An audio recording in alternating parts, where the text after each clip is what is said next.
All right, everybody, welcome back to a brand new video here on the second channel. And now it's time to look at some online tournament results post Louisville. I'm interested to see what decks, what, cards, combos, all that stuff people are playing that are carrying over from the Louisville regionals. Just kind of see how the meta's developing. Of course, we do have the Lille regionals this weekend, so some of these online tournament results may impact what decks and archetypes might see play there. And of course, we have LAIC coming out very, very soon, which is also going to be in this format, unfortunately. So we have even more to look forward to in the future in this format. So it's important to look at the online tournament results still, in my opinion, here and see what happened post Louisville. I'm interested to see all that, and if you want to play in any online tournament for yourself, I'll leave a link to play.limitless down in the description. They got like free tournaments every single day you can play in if you want to maybe be featured in one of these videos. You never know. And of course, if you're new to the channel, make sure to subscribe down below. We're on the road to 18,000 subscribers, and if you're going to enjoy the video, leave a like and all that good stuff. So let's get into it here.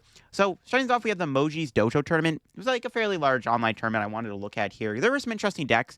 The winning deck was Lugia. Now, Lugia is looking pretty good post Louisville. I think the deck still stays as good as ever. It's still a very strong deck, though I will say this: if we do see an uptick in Raging Bolt playing Bravery Charm in like heavy quantities, it might be worthwhile trying to tech in Jamming Tower within Lugia. But we do see this Lugia build that won this tournament is playing Cinccino, Wellspring Pond. It is having Raikou, but there is no lightning energy in the deck. Just playing the Raikou hands, but no lightning. But does have a Carmine and a Thornton in the deck to go with the Squawk ability. I mean, Squawk Carmine is definitely an interesting concept. Imagine doing that in one turn. That's actually pretty interesting. So that was the deck that took down this tournament. In second place, though, there was, of course, Raging Bolt with the triple Bravery Charm. Pretty similar to what we saw win Louisville, looks like here. No Iona or anything, no Briar, just 3 Bravery Charms. Got the Slither Wing in there, too. Like, I would imagine Lugia with, like, a high count of Cinccino would maybe be okay into this. Like, I guess it could go either way for the Raging Bolt deck. But 3 Bravery Charm would help a little bit more into Lugia, especially when Cinccino actually has to treat Raging Bolt like a Charizard almost, because Cinccino can do 280 with 4 energy, but the Bravery Charm makes Raging Bolt really bulky at that point. So it is interesting to note how that matchup plays out. That's why maybe Jamming Tower goes back in. And one thing that's interesting to note, there is a Serena in top 4. I have not really seen a Serena deck in a while, but Serena is one of those like sneaky decks that can be very tricky to play against sometimes. If you don't know what you're doing against it, it can kind of just beat you. This build is playing at the Frostlass and the Monkey Dory. Honestly, a really cool top 4 Serena list here. Maybe it could be worthwhile for a video. Who knows? But I like Serena. It's one of those like cards I don't think I'll ever see competitive play. Maybe one day it'll make a day 2, maybe. But at the for now, it's like it's a fun little like troll deck that can be difficult to play against, and it's cool to see it making it all the way into the top 4 here. And then in top 4, there's also a Gardevoir. The more kind of slower paced Gardevoir list here, not playing the secret box, using the unfair stamp as the A-Spec card. I mean, Gardevoir is still fine. One thing Gardevoir does have going for it is the uptick in Raging Bolt is good for it. More Raging Bolt is good for Gardevoir, because Gardevoir does have a decent Raging Bolt matchup. So I will say that if Gardevoir is going to be good, if Raging Bolt's going to be popular, it might not be a bad time to play it. But it can get bullied out by stuff like this, the Palkia Dusknoir deck, also within top 8. I think most people have kind of figured out, like, the ideal 60 for the deck. Like, I don't know if we're really going to see any, like, insane innovations made to Palkia Dusknoir at this point. Another Raging Bolt here in top 8. This one's interesting. It's got Bear and Iron Leaves. Okay. Iron Leaves is interesting for the Charizard matchup, and then the Bear is a nice way to kind of help in the mirror, like other like big turbo decks. That's an interesting idea. I've thought about playing Ursaluna in Raging Bolt myself, but I never really thought it was necessary, because like your deck is so like streamlined and can snowball damage that like most of the time you don't really have to worry about using Blood Moon, because like you're already checkmating your opponent by just having Sadas in the deck, you know what I mean? So, like, you don't need it, but it is an interesting idea to play Raging Bolt with Ursaluna. So, there's something to that, maybe. Interesting, spicy list. We got a Lost Box in top 8. This is the one deck that I'm expecting to see a lot more of, and it looks like it is similar to the list that got second at Louisville that Michael Davidson played. Yeah, I'm expecting a lot more Lost Box going forward. Now, I don't know if the Lost Box is in its, comeback right now, because, like, there's a problem with the deck. It loses hard to Regidrago. Drago is an abysmal matchup. Now, I don't even know if playing Manaphy and Lost Box is even worth it at this point. I've seen a lot of Lost Box lists going around not playing Manaphy, and I don't even know if you need it, because, like, truth be told, you're probably going to lose to Drago anyways. Drago's still playing Canceling Cologne, so they can still easily just Cologne Kiramu. So I don't know if Lost Box will start playing Manaphy anytime soon, but you know what? I'm expecting to see a lot of Lost Box in this video. Spoiler alert, yeah, there's a few we're going to be looking at in this video, because Lost Box is definitely seeing a big spike in play right now. It's a good deck. I mean, Drago, there was not a single Drago in this top 8, right? That's like a sign. And then there was a Bayonet, Guardian top 8 in this online tournament here, too. Another deck that's, like, pretty solid. I mean, it saw some success in Louisville. It's never going to be a popular deck, though, because it's just not a deck people, like, are gravitating towards playing. It's a bit harder to play. It is pretty good, though, if played right and in the right hands. It's a strong deck, but it's not, like, a very good, like, casual deck. You know what I mean? That was the Moji's Dojo. Now we can move on to the Sunny Weekly tournament, which is on Monday. The deck that won was my good old pal Goldengo. I love me some Goldengo. Goldengo's, it's a pretty cool deck. Won the tournament. Pretty similar, actually, to what we saw at Dortmund here. It does have the Jamming Tower Pokestop. I actually do think going forward now that Jamming Tower actually should go back in the deck because, like, I played 2 Pokestop in my build in Louisville, and all the Raging Bolt I played against did not play any Bravery Charm, which is, like, makes the matchup really easy. But when they have Bravery Charm, you need that, like, you need an extra energy to knock them out, which can be very annoying. So it's actually worth playing Jamming Tower and Goldengo now, in my opinion, just because of Raging Bolt playing triple Charm. So I do like the idea of just, like, going back to the Dortmund 60 going forward. I was able to take down the tournament. I actually beat a Giratina, another deck I was not expecting to see, but a Lost Tina in the finals here. It's an interesting Lost Tina list, actually. It's playing a 1-1 Bayonet, but not using Bayonet EX. Also playing a very thin Tina line, 2-2. Playing Pokestop, too, so more turbo. Playing Scoop Up Cyclone. Ditto. I mean, this deck is cooking. Holy moly. This is a cooking Tina list. I don't know. Tina, I mean, there was one in day 2 at Louisville, if I remember correctly. Like, Tina's one of those decks that, like, just kind of does what it does. I don't know if it's ever going to, make a comeback. I mean, maybe 1 or 2 people might make a day 2 with it every now and then, but it is interesting to see the deck still have results. An interesting 60. More of a turbo Tina list, actually, which I don't hate. I don't hate the idea of a turbo Tina. There's a quad Thorns in top 4. I mean, this deck's probably just not changing anytime soon, just kind of doing its thing. I don't expect Lugia to get any worse right now. Like, I don't see a reason why Lugia's going to fall off. Like, I guess Lost Box being popular is scary for it, but not really, though. I still think Lugia can be Lost Box that they set up. But Thorns definitely just kind of stays the same. Thorns is still just doing Iron Thorns things. There was another Goldengo in top 4. I love to see it. Now, this Goldengo's a lot different, though. It's playing a 2-2 Scizor in the deck over the Bibarel. It does still have the Palkia in the deck. I think the Palkia is just too good not to play, in my opinion. You do the Scizor, though, which can be a nice 1-prize backup attacker. I haven't really experimented with Scizor or Goldengo before, or I have, but not a long time, because Palkia just seems like the better way to play it, but it's cool. The list does play the Hyper Aroma Ace-Spec card. Everything kind of is similar. No Pokestop, though. Played 2 copies of Artisan. Interesting Goldengo list. Another Bayonet Gardevoir in top 8 here. It's 2 so far. It might be more. Who knows? Yeah. Bayonet Gardevoir, very interesting deck. Not surprised to see people picking it up and doing well with it, especially if, somebody's playing it who, knows the deck pretty well and stuff. There was a Stall in top 8. Stall is good in online tournaments because, people just don't know what to do against it as often in an online tournament, but the Stall list does not play the Temple of Sinnoh or anything like that. It just plays the Cornerstone and the triple Mimi. And we had a Control in top 8 also. This one does play the Diancie in the deck to help into the Lugia matchup. Probably not bad at Tropicos either, I guess. It does have Giacomo too. Yeah, cool stuff. Control doing good. It's Control doing control things. Nothing too new there. And then we had a Charizard in top 8. Charizard's interesting. It kind of just, I don't know if it's ever going to get better or worse right now. I know it did get top 8 in Louisville, which is a good sign for it. I just don't know if Charizard's going to move. I mean, I guess, like, Raging Bolt and Lost Box are doing well. Theoretically could be good for the deck, but I don't know if the Lost Box match is actually that good, especially when they have Tomb in the deck. It makes it really difficult. But usually if you can set up a Charizard against Lost Box, it actually gets really difficult for them to keep up, which is interesting.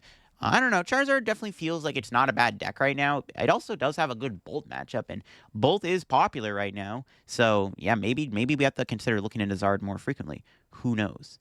All right, moving on. We got the Pumpk Amy tournament, which was also won then by a Lost Box deck. So, like I said, Lost Box is on a run right now. Now, this Lost Box list is interesting. It's not playing the same list as the Louisville list, actually playing a Roaring Moon EX in the deck. I don't hate Roaring Moon right now. I think Roaring Moon is worth playing in Lost Box. It's actually got a lot of different things it can do well. You can Calamity Storm away Area 0 against Tropicos. You have Frenzy Gouging against big Pokemon like Zard and Dragapult. It's also, in my opinion, Moon makes your Drago matchup a little bit easier. Not by much. I'm not saying Moon fixes the Drago matchup. Not at all. But it does allow you to Frenzy Gouge Regidrago V-Stars for free.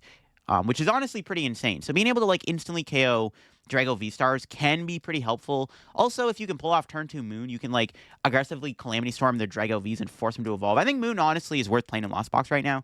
And interested to see it do well. It's a very turbo-heavy build. We see 4 Pokestop in the deck. Very high count of Pokestop. Just really trying to abuse how good Pokestop is in a deck with this many items. Plays 4, like, the 8 switching cards. Got the double vac. I feel like if you're playing 4 stop, though, I still think 3 vacuum's better, but 2 vac's not bad. I don't know. I like Lost Box right now.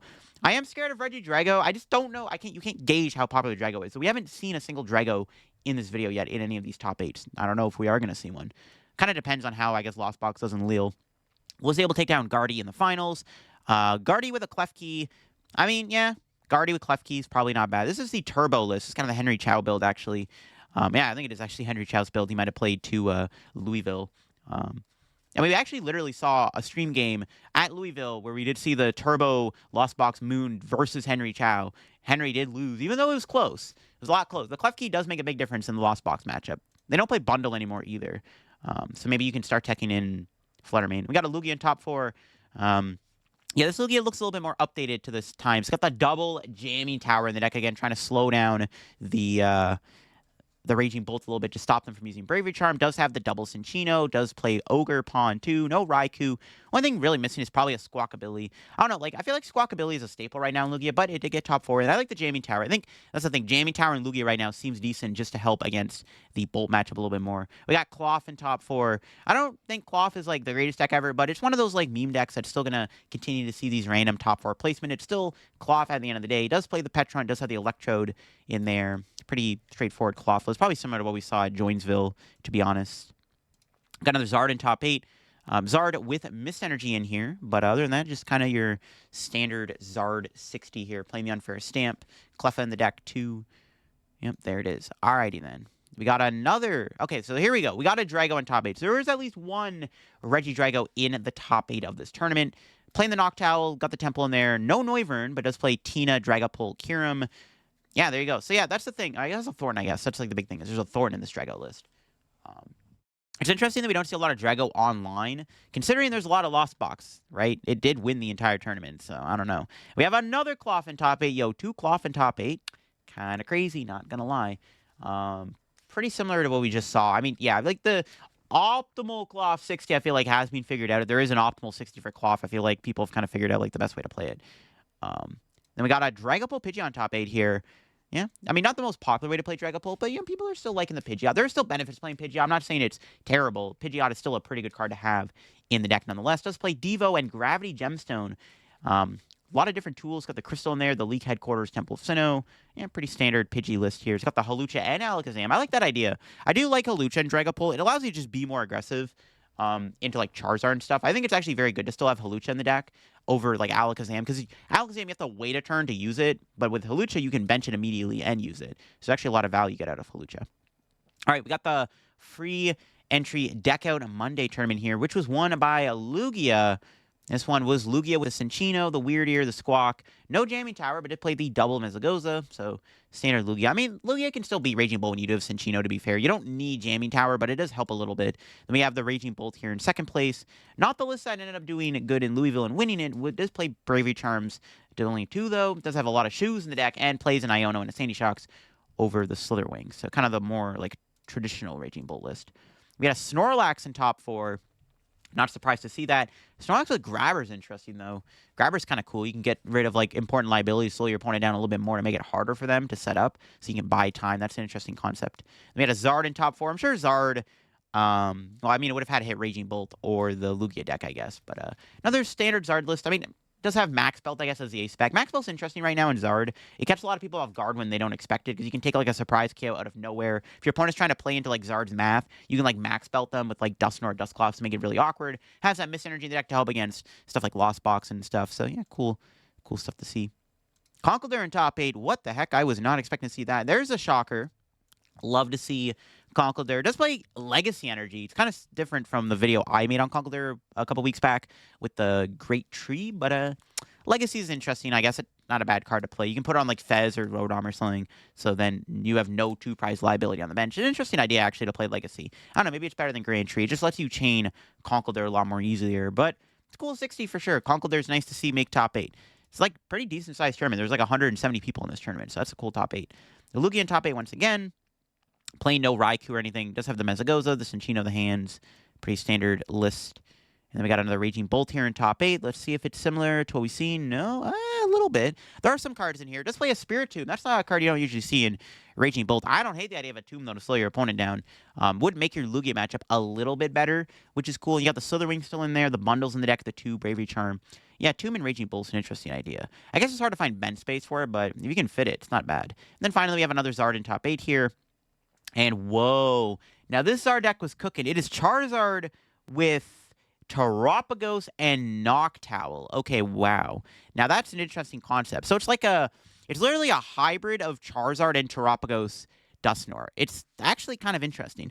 Now, I don't hate the idea of playing Charizard with Terapagos. Now, there are some benefits to playing this. One, you can play Noctowl, so you can actually easily get out your Charizards. You have, no problem when you have Noctowl. You just go Candy and Ultra Ball. But you also get the Terapagos, which can be a really good early game attacker, and then late game, you kind of just sweep your opponent with Charizard.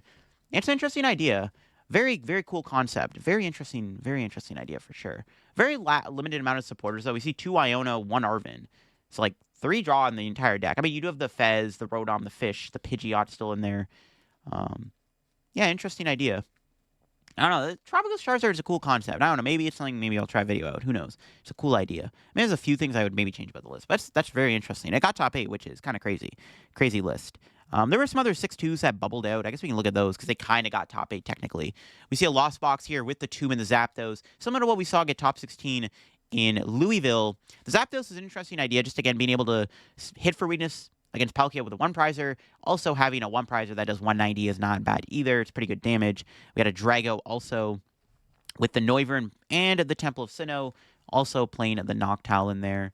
And then, what else got 6-2 here? A couple Charizard. Pidgeot's got 6 and 2. We got the Mist Energy in there. The Unfair Stamp is the A-Spec in that build. And okay, there was a lot of 6-2s. Maybe there's too many 6-2s to look at. Because a few of them did bubble out of top 8. But, yeah, we'll move on. All right, we go to the late night here. We have the late night 213, which was won by Palkia Dusknoir. Again, normal stuff we've been seeing with the 60. Again, there's nothing really too crazy about this list. Just Palkia Dusknoir, pretty solid 60. Just everyone's kind of figured out the list by now. Was able to beat Bayonet Guardian in the finals. I don't know how that matchup would really go. I would assume it's favored for Palkia because they can, KO all the Shuppets and the Ralts. They can make it very difficult for Bayonet to play the game. Also, Bayonet doesn't really do a lot against Palkia because, you're hitting for 30. You're probably going to have to be using your second attack more than anything against Palkia. I mean, it's probably a pretty close matchup. I just think Palkia being super aggressive can be very annoying. You are showing off rare candy, though, which is a big deal. Which is, probably what makes the matchup a little bit better is you can shut off candy, but I mean, Palkia just might be too aggressive. That's an interesting matchup for sure. If Palkia goes first, is probably favored for sure. Bayonet goes first, maybe favored for Bayonet, but not by much. Raging Bolt was able to make it to top 4. No Bravery Charm in this Raging Bolt. Does play the Iono and the Briar, though. Interesting stuff for sure. And we got another Zard here in top 4. Also, playing the Bibarel in the deck and the Prime Catcher. And still a Thornton Turo, stuff like that. Yeah, I like it. The Bibarel's not a bad idea to play in Zard right now. Gives you a bit more draw, gives you a bit more agency. There's a lot of cards in that deck, though, that you're trying to fit, though. We got a Drago in top 8 here. Again, I'm not surprised to see Drago do well. Again, there's a lot of Lost Box right now post-Louisville. And this Drago, yeah, pretty simple list. No Noivern or anything like that. Another Palkia Dusknoir in top 8. Again, it's a pretty strong deck. Pretty similar to 60 what we've been seeing. It's kind of give or take if they're playing Rotom or not. I guess the one change. We got another Zard here that made top 8, playing the Max Belt as the A-Spec. Again, Max Belt's an interesting idea. Also plays a Roxanne in the deck and 2 Thornton. Wow, no Turo, but playing 2 copies of Thornton. Plays a very thin line of Charmander, too. 2-1-2 Charmander. Lineup is actually kind of crazy. Huh. Yes, very interesting Zard list here. I don't know, the no Turo's a little interesting for sure, but maybe it works out. When you have such a thin line of Charmander, double Thornton kind of makes sense, right? That's interesting. Huh. And then we got a Dragapult Pidgeot on top 8. So 2 of the Dragapults that got top 8 this week after Louisville were not playing the Dorman winning build. They were more focused on using Pidgeot again. So that's very interesting to see that's the popular build. This one did put a Manaphy in the deck. Probably not a bad idea. Because I feel like a Dragapult can set up against these aggressive decks like Palkia and stuff. It can run them over pretty easily if you can set up. So that was that late night top 8 here. And we can move on to the late night 214, which was, of course, won by Lost Box. This is why Lost Box is doing good right now. It was won by Lost Box. Now, this Lost Box build does have a few changes from the Louisville list. It is playing the Silene in the deck. I think the reason behind the Silene was there was no Heavy Ball. Apparently, The heavy ball got swapped out for Silene. That's what I saw by Libui, who won the tournament. There also is a Raikou V in the deck and a Pheasantipity, 2 cards that were not present in the Louisville list. But the Raikou does help be more aggressive into Lugia. Also, the Tomb still in there to help against Lugia. The Fez does give you that extra bit of Iono-proof draw engine. I don't hate the idea of playing Raikou in Lost Box. Isn't terrible right now. Does have the... like, the Silene's interesting, I guess, because, yeah, you can Silene back Prime Catcher, Silene back a Mirage Gate. There are actually a lot of uses you can get out of Silene. It's a very interesting Lost Box 60. He was able to win the tournament. In fact, Libui did actually play against his entire top 8 run was against Lugia, which is kind of hilarious. Considering his list was kind of built to beat Lugia, as long as you don't brick too much, you should be able to beat Lugia. And I mean, he just farmed all Lugias in top 16 cut. That's crazy. Holy, this guy went through the Lugia gauntlet. That's nuts. Yeah, it's kind of crazy. Whoops, I clicked out of it there. Hold on. Hold up. Got to refine the tournament. Lane at 214. There we go. Okay. Speaking of which, yeah, we can look at the Lugias that got top 4. Got a Lugia with a Roseanne's backup in the deck here to help get the Legacy energy back. Interesting stuff for sure. Another Lugia here in top 4. Not playing Ogre Pawn. Does have the double jamming tower, though, like I said. Help out against the Raging Bolt and stuff. Yeah, a lot of Lugia in that top 8. We got a Guardian top 4, however, though, with the Secret Box. The Turbo build that Henry Chow played, it looks like. No Pheasantipities in the deck, though. That's like the one difference. There's no Fez in this build or anything like that. Then we got a Dragapult Pidgeot, once again, top 8. So, yeah, I guess everyone's favoring Dragapult Pidgeot post-Louisville. I'm not sure what the reason is for that. I would feel like the Dragapult Pidgeot list is a bit weaker into, like, Lost Box, which got a little bit more popular post-Louisville. So I'm interested to see why Dragapult Pidgeot's the one that's been taken off more than the non-Pidgeot build of Dragapult. That's very interesting to see. No Lugia in top 8. Lugia did really good this tournament. I mean, like, Lugia's pretty good right now. Like, if you're going to play a deck, you probably want to be able to beat Lugia with it. This Lugia build is playing the Wellspring Ogre Pawn also in the deck. No Raikou. We haven't really been seeing the Rahul Lugia deck in these tournaments this week. Another Raging Bolt. This one, yep, playing 4 Bravery Charm. Just all in on the charms. Is trying to maximize the efficiency of Raging Bolt's HP and just playing 4 copies of Bravery Charm just to be as annoying and bulky as possible. Cool stuff. Yeah, got top 8 in this big late night tournament, right? So makes sense. And then finally we had a Control. Alla Blitzel running back with Control. The Control God himself playing the Pidgey Control. Just have the Reggie Lucky in there. No Diancie or anything. Didn't look like he really teched for Lugia. Probably not a great thing, though, because there was so much Lugia in the top 8, obviously. So, I mean, his run might have came to an end eventually. But, yeah, there you go. That was the late night top 8 here. Late night 214. There was one Lost Box outside of the top 8 here I wanted to quickly highlight here. Or one that did make top 16 cut. And this one does also play the Roaring Moon. So, yeah, I want to keep in mind, the Roaring Moon is something that I am considering myself right now for Lost Box. I don't know if I'm going to be playing Lost Box to LEIC, to be honest with you. But if I do, I might be looking at putting a Moon in my deck, personally, over just the Louisville build. Because the Moon does give you more agency, and it gives you more attackers. It also is better into, like, Control, especially when you have the Tomb in the deck. Again, no Manaphy, so who knows? Maybe you got to start playing Manaphy in the Lost Box deck. But, yeah, I wanted to highlight that. Another Lost Box, I guess top 16 kind of counts because top 16 did technically make cut because it was a top 16 cut. Was another Lost Box here with the Tomb, the Hands, no Raikou, just kind of the build from Louisville. Lugia here also doing pretty good with the Wellspring Ogre Pawn. Plays the split stadiums of Jamming Tower and Mezagoza, looks like there. And there's a Goldango that made top 16 cut. Love to see it. This one plays Rev Room over Bibarel. I like the idea of that because the one thing with Rev Room is it's 140 HP, makes it bulkier, so you don't get KO'd as easily by Dusknoir. Dusknoir cannot one-shot Rev Room, which is honestly pretty big. So there is some benefits to playing Rev Room over Bibarel. Rev Room is a little less worse, though, because you have to have an energy in your hand to use it, so sometimes it can get in the way. But it is an interesting idea for sure, over playing the Bibarel. There's one more Lost Box I want to look at here that made cut, and look at that, it also plays a Moon. Moon's pretty good right now.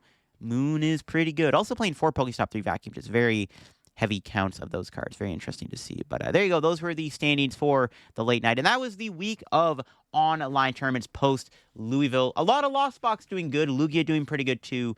Dragapult Pidgeot being the preferred Dragapult list that was doing well is also interesting. A lot of Charizard doing good. Not surprised to see stuff like that do well, just because, again, Raging Bolt doing good. Maybe its play picked up in popularity. But yeah, those were the results post-Louisville. I'm interested to see what happens in Lille this weekend. And then, obviously, heading into LEIC, we'll kind of see what the online tournament results look like heading into LEIC, of course, as that will be the final tournament in the Stellar Crown format. But yeah, if you want to play any of these online tournaments for yourself, check out Limitless down below. There's like a free tournament every day. If you're new to the channel, subscribe down below. and all that stuff. Help me on the road to reaching 18K subs. Check out the sponsors, TC Evolutions and Card Cavern. Check out my main channel, and I'll catch you on another video very soon here on the second channel. Bye-bye.